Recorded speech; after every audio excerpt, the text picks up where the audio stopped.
এই জায়গার মধ্যে পাইছি আমরা এই সুবর্ণ সুযোগ আমরা হারাতে চাই না। আমরা এই জান্নাতের বাগানে চলে আসি। জানি না এই জমিন কে কতক্ষণ বাঁচবো, কার কোন সময় মৌত চলে আসবে জানি না রে। মৌতের কোনো গ্যারান্টি নাই, মৌতের কোনো সিরিয়াল নাই বাবাজিরা রে।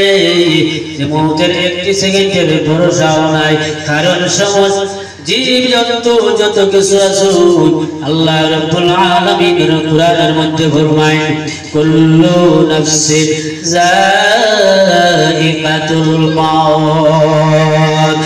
এই জমিনের জীব সাইদাতায় একদিন এই জমিন ছাড়িয়া আপনি আমি যাওয়া লাগবো, এই জমিন ছাড়িয়া যাওয়া লাগবো। বাবারে মারা যাওয়ার পরে কবর, এরপরে হাশর মিজান ফুলসিরাত।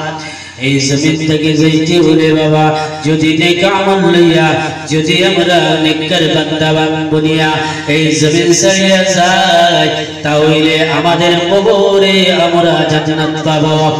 আর যদি এই জমিন থেকে আমরা গুনাহগার বনিয়া যাই, মারা যাওয়ার পরে সর্বপ্রথমে যেটা কবর, ওই কবরটা আমাদের জন্য জাহান্নামের বাগান হবে।